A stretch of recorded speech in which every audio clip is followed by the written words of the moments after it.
You know, in a world that can feel pretty superficial sometimes, there's this deep human need we all have, right? To be really seen, truly understood. Not just for like our jaw or the face we put on, but for who we actually are underneath. Yeah, the complex person inside. Exactly. So today on the deep dive, we're going to jump into David Brooks's book, How to Know a Person. We want to pull out the really key stuff, the insights you need to get a solid handle on this. It's such an important topic. It really is. Because Brooks basically says, look, knowing another person properly, it's not just, being polite. It's a core skill. It's even a moral act. And it's crucial for, well, everything being fulfilled yourself, having strong relationships, even making democracy work. That's his core message, absolutely. That we can learn to genuinely see people, see their full depth. Yeah. Go beyond those quick judgments we all make. Right. And it's not some magic trick. It's a set of skills, practices we can actually learn and get better at. And he's really clear that knowing someone deeply goes way beyond just knowing their IQ score or what they look like or how much money they make. Right, the surface stuff. Yeah. He gives these great examples. Like, if you're hiring someone, okay, sure, the resume matters. But what you really need to know is, are they going to stay calm when things get tough? Are they generous with their colleagues? Or relationship. Or, marriage. You need to understand maybe how their childhood stuff might play out. Do your deepest hopes and desires actually line up? It's so much more than just the initial impression. Absolutely. And what I find really compelling is how he scales this up, to society. Well, he argues that for democracy to actually function, it depends on us encountering each other as humans. Understanding people who see the world completely differently. Which is hard. It's incredibly hard. But his central idea is that this ability to really see someone else and make them feel seen, heard, understood, respected, that's the bedrock. For families, workplaces, communities, even whole countries, it all rests on that. And he hammers home this point that feeling recognized, feeling seen, it's as basic a need as food or water. Yeah, he brings up those still face experiments. Oh, right, with the babies. Exactly, where the caregiver just holds a completely neutral, unresponsive face. And you see the babies, they try to get a reaction, and when they don't, they get distressed really fast. They fuss, they worry, they just sort of crumple. Wow. It shows how wired we are for that connection, that response. Totally. It's fundamental to our psychological survival almost. And Brooks links this to Ralph Ellison's Invisible Man. Yeah. Where the main character says, people see everything but me. They see their stereotypes, what they expect to see, their own projections. They don't see the actual person. Right. And in that light, racism, for instance, isn't just about prejudice. It's an act of not seeing the person standing right in front of you. So being decent, Brooks is saying, means offering that recognition, making someone feel like they matter, they belong. Precisely. Giving them that sense of value that they're part of the world. It's a basic act of respect. But it's not just about, fulfilling a duty or meeting a need. Brooks also talks about the joy in it, right? The joy of actually being the one who sees someone else clearly. Yes. He shares that really lovely personal story about watching his wife looking at an orchid. Oh, I remember that. And he describes it as beholding her, feeling like he saw, the whole of her harmony, her light, but also her complexities, fierceness, insecurity, all of it. Just a pure moment of connection. Exactly. A joyous, almost transcendent moment. He says it's kind of like how elderly grandparents often look at their grandkids. Just pure appreciative awareness, no judgment, no agenda, just seeing them. That kind of deep seeing, that gaze, he calls it a moral act. Yeah, because when we meet someone, even before words, we're kind of asking subconsciously, do I matter to this person? Am I just an object or am I a person to them? And the answer comes across in how they look at us. Right. Their gaze communicates it instantly. He tells that incredible story about Jimmy Durrell, the pastor down in Waco. Yes, with LaRue Dorsey. Right, this 93-year-old woman who presents herself as really stern, a disciplinarian, and Jimmy just grabs her shoulders, looks her right in the eye, and says something like, Mrs. Dorsey, you're the best, I love you. And what happens? She just transforms. Right there. Brooke says she turns into this bright-eyed, shining 9-year-old girl, just from the power of his attention, his gaze. Seeing her not just as an old lady, but as someone infinitely valuable, made in God's image. That's amazing, the sheer power of focused, loving attention. It really is transformative. But what's so interesting and honest is that Brooks admits this wasn't always him. Not at all. Right. He talks about his own journey. Yeah, he says 15, 20 years ago, he was, in his own words, aloof, unemotional, and scared of intimacy. His personal story is actually kind of the backbone of the whole book. He tells that baseball bat story, doesn't he? Oh, yeah, vividly. Yeah. At a game with his son, a foul bat lands right in his lap, something he'd apparently always dreamed of happening. Most people would be jumping up and down, right? Exactly. But he just calmly puts it at his feet, stands there. He described his reaction as having the emotional response of a turtle. Wow. And in that moment, he had this flash of realization. I'm cutting myself off from being fully human. He wasn't letting himself feel the joy, the excitement. I must have been a wake-up call. A huge one. That, combined with some really tough personal stuff happening around the same time kids leaving for college, his marriage ending, it sent him into a real crisis. A valley, as he calls it. He tried to work his way through it, right? Yeah, like a lot of guys might, maybe. He calls himself a male idiot, just burying himself in work. He paints this really stark picture of his apartment kitchen then. Oh, yeah. Silverware drawers filled with Post-it notes, plate drawers crammed with stationery, just this symbol of a life completely dominated by work, totally disconnected and, frankly, lonely. That image really sticks with you. It sounds like something out of Paul Tillich, the theologian. Exactly. Brooks references Tillish's idea that suffering kind of interrupts your normal life. It smashes things open and reveals this emptiness, this cavity inside that only, spiritual or relational food can actually fill. Work can't do it. So how did he climb out of that valley? What shifted for him? Well, he says he was sort of pulled out partly by getting involved with this community group, a bunch of teenagers in D.C., actually. Teenagers? Wow. Yeah, who apparently demanded complete emotional openness. They just beamed their love at him, he says, and demanded he beam it back. No hiding. That sounds intense. It does. And that experience seems to have led him towards this philosophy of trust first. He quotes the poet W.H. Auden, something like, if we're going to have an inequality of trust between us, let the more loving one be me. That's a powerful stance. It is. And he's realistic, He acknowledges vulnerability is risky, you might get hurt, betrayed, but he still argues it's the most effective way, ultimately, to build a real relationship.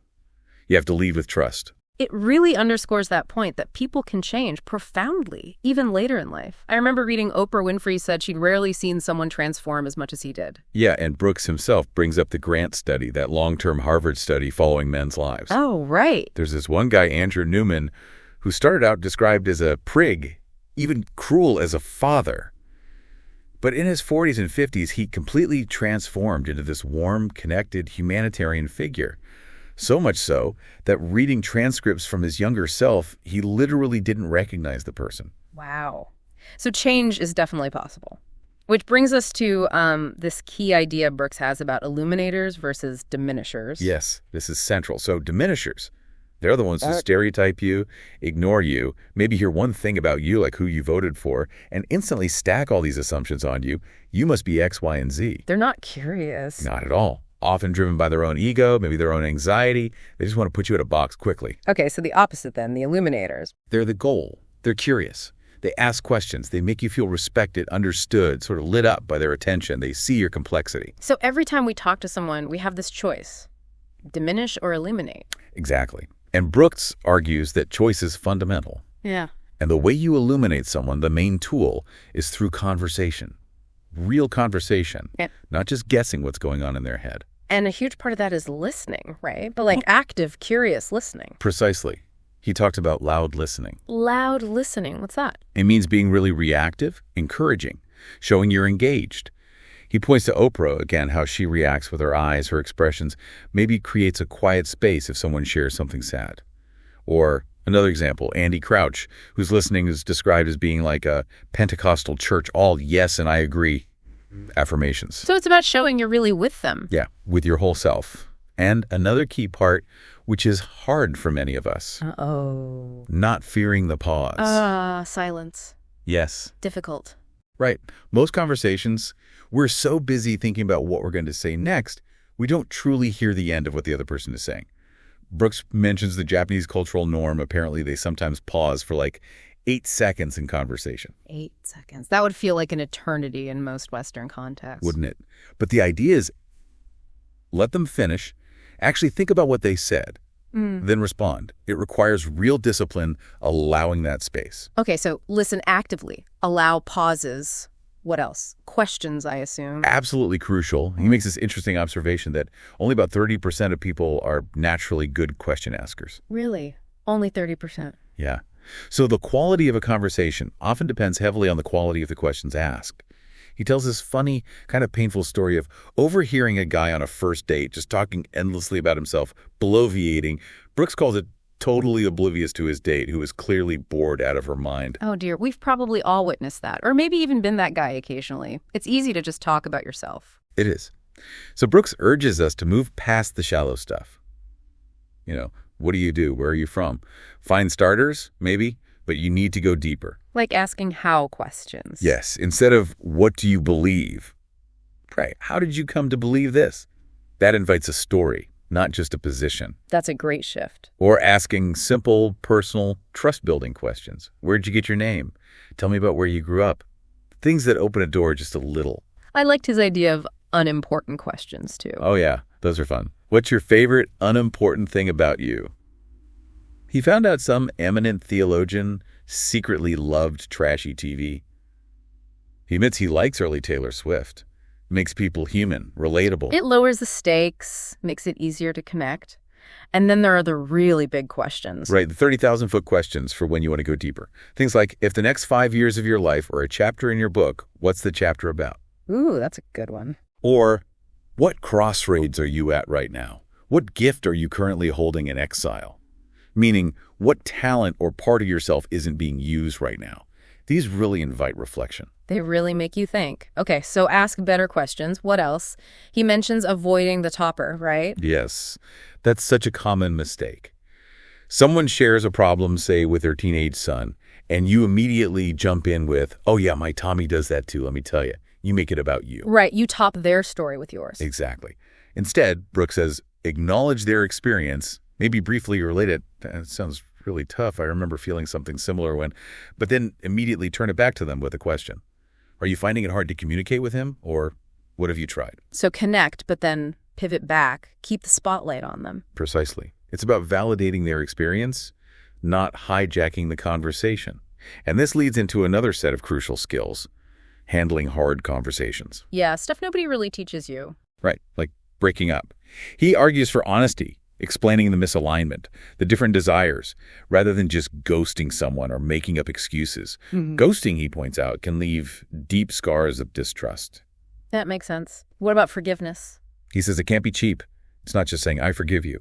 Real forgiveness, in his view, requires the person who did wrong to acknowledge it, ideally make some kind of reparation, and show a desire to continue the relationship if that's possible and healthy. It's a process, not just a word. Definitely. And he uses that beautiful Japanese art, kintsugi. Oh, where they repair broken pottery with gold? Exactly. He uses it as a metaphor.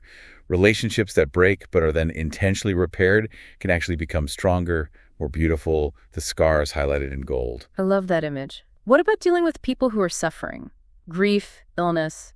He offers really practical, compassionate advice there. First, acknowledge the loss specifically. If someone's daughter Anna died, talk about Anna. Don't skirt around it. Use the name. Yes. And offer concrete help, not just vague sentiments like, let me know if you need anything. He gives examples like a friend buying a much-needed bath mat for someone grieving, or a husband just taking over all the chores for his wife who's completely overwhelmed. Practical acts of service often mean more than fancy words. They show you see their struggle. Small, tangible things. They make the person feel truly seen in their difficulty. Exactly. And then there's the huge challenge of seeing other points of view, especially in politics today. Tell me about it. His advice is, lead with respect and genuine curiosity. Even if you fundamentally disagree, try asking questions like, help me understand that better, or tell me more about why you see it that way, or what am I missing here? Assume you don't have the whole picture. Right. He references the book Crucial Conversations, which says, respect is like air. You don't notice it until it's gone, and then you can't function. He tells this story of a guy in a heated discussion shouting, you are on the other side of the river. Just a total inability or unwillingness to even try to see from the other person's perspective. That captures it perfectly. A complete breakdown of connection. And all these things, the listening, the questions, handling hard stuff, seeking understanding. They boil down to what Brooks calls the power of small social actions. So not grand heroic gestures necessarily. No, he argues that real morality, real character, is often built and revealed in the small little gestures of everyday life. Noticing the anxiety in someone's voice and asking if they're okay. Seeing someone excluded at a party and making an effort to draw them into the conversation. Making respectful eye contact with the cashier instead of looking past them. Things that seem tiny, almost trivial. But they're not trivial at all. These micro-interactions shape us, they shape the other person, and collectively they weave the social fabric, or unravel it. Speaking of the social fabric, Brooks paints a pretty concerning picture of where we are now, doesn't he? He talks about a crisis. He does, a social, emotional, and spiritual crisis.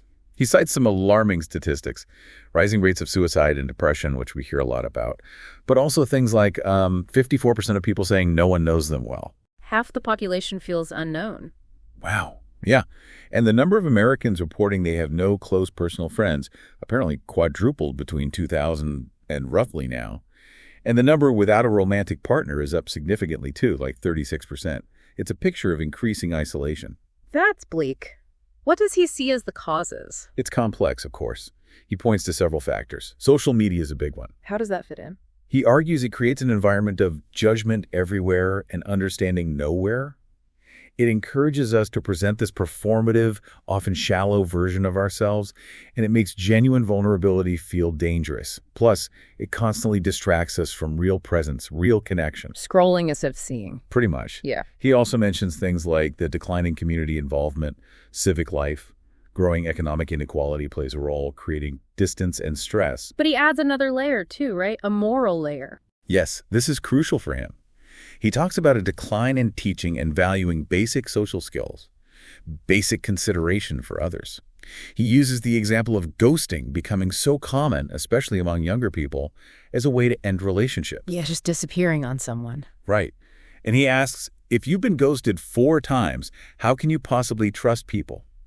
It breeds this profound sense of distrust and isolation. If basic norms of decent interaction break down, the whole social structure weakens. Which leads to what he calls dehumanization. Exactly. Yeah. Which is basically the inability or the unwillingness to see the actual person behind the face, behind the role. Seeing them as an object or an obstacle or just invisible. Yeah. He suggests things like our constant efficiency mentality contribute, checking emails while you're pumping gas, always trying to optimize time. Even aspects of capitalism can push us towards seeing people as functions or transactions rather than whole persons. So what's the antidote to that? Well, he contrasts it with things like reading novels. When you read a good novel, you spend hours inside someone else's head, feeling their feelings, seeing the world through their eyes. That's true. It builds empathy. It really does. Sure. And having great conversations, he argues, is similar. It's an act of rebellion against dehumanization. It insists on recognizing the unique person in front of you. Okay, so the picture's concerning. Isolation, distrust, dehumanization. Does he offer any hope? Can we actually repair this fraying social fabric? He does, actually. He offers a surprisingly hopeful perspective, drawing on the work of Samuel Huntington, the political scientist. Oh, Huntington, what's the idea? Huntington had this theory of moral convulsions. He looked back through American history and identified these periods like the 1770s, 1830s, 1890s, 1960s, where society went through massive disruption. Not just political, but cultural, moral disruption. Things felt like they were falling apart. Sounds familiar. Right. But Huntington argued these weren't just breakdowns. They were necessary periods of chopping up the old way of doing things. Old norms, old structures weren't working anymore. And out of that disruption, eventually, new ways of being, new forms of community, new moral understandings emerge. So turmoil leads to transformation. That's the idea. Brooks suggests that our current period, roughly starting around 2020, fits this pattern of a moral convulsion. So yes, it's messy, it's painful, but it holds the potential for us to build new, maybe more just, more connected ways of living together. It's a tough process, but ultimately hopeful. That's a really useful frame, a necessary chopping up. Okay, let's shift a bit to wisdom and self-improvement. How does knowing others relate to becoming wiser ourselves? Well, Brooks kind of redefines wisdom. It's not about being the wise old sage on the hill, like Yoda or Dumbledore, telling everyone what to do. Right. He sees wisdom more as the art of receptivity, being deeply curious about other people, helping them make sense of their own story, their own experiences, So wisdom is about listening and helping others understand themselves. Largely, yes. He uses that great scene from Good Will Hunting. Ah, with Robin Williams and Matt Damon. Exactly. Where Robin Williams' character doesn't just give advice. He sees Matt Damon's character's fear, his defenses, and gently helps him confront it. Brooks uses it to show the difference between academic knowledge and the kind of wisdom you gain through life, through relationships, through suffering. That makes sense. And he talks about how our own past shapes our ability to connect, right? Childhood stuff. Definitely. He explains how our really early experiences, even before we're 3 years old, create these internal models of the world, of relationships. And these lead to defense mechanisms. Like what? Like maybe avoidance. If intimacy felt unsafe early on, you might flee closeness as an adult. Or maybe constant vigilance. If your early environment felt threatening, you might always be scanning for danger, assuming the worst in people. And he connects this to his own upbringing.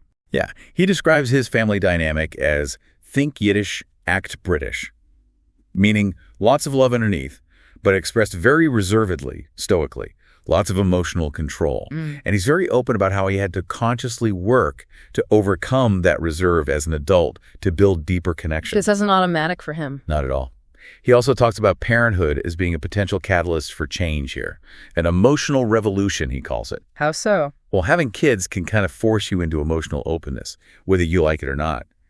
He recalls realizing with his toddler son, even though the kid couldn't talk much, he knew him better than almost anyone, just through play.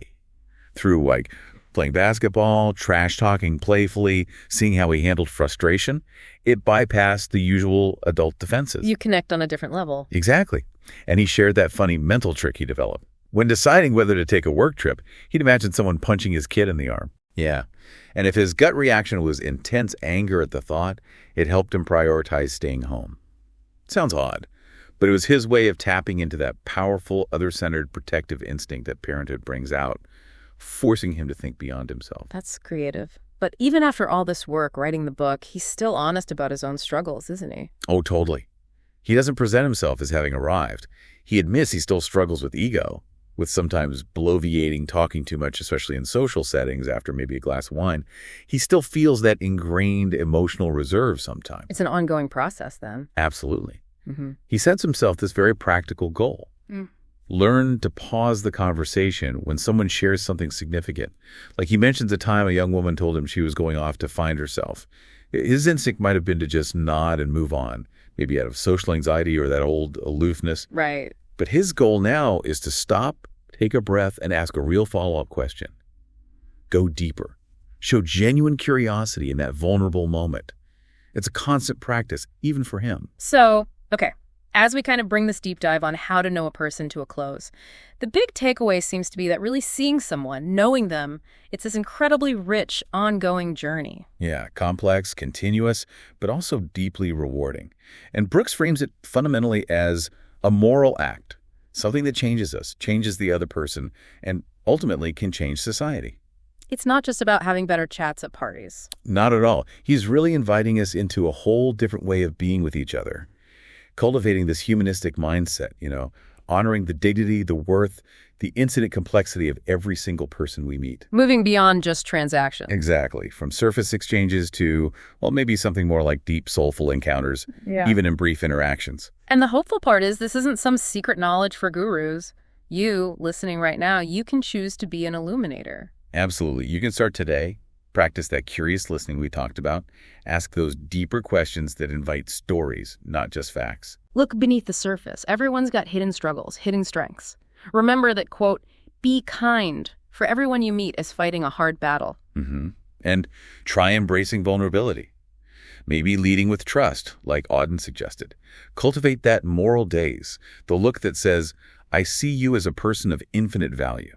It boils down to making a conscious choice, doesn't it? It really does. The simple choice to care enough to ask, to stay present instead of drifting off, to make the effort to genuinely see the person in front of you. In a world that often pushes us towards disconnection, towards judgment, making that choice to see deeply feels like well, like a radical act. It is. Radical act of love, maybe. A quiet rebellion against the forces that want to dehumanize us, turn us into profiles or data points. And the promise is that by doing this, we find more beauty, more understanding, more healing, more belonging for ourselves and for others. We start to mend that social fabric, one conversation, one moment of real seeing at a time. Transforming those everyday interactions from just, getting through the day into moments of real human connection. And that's something that truly matters.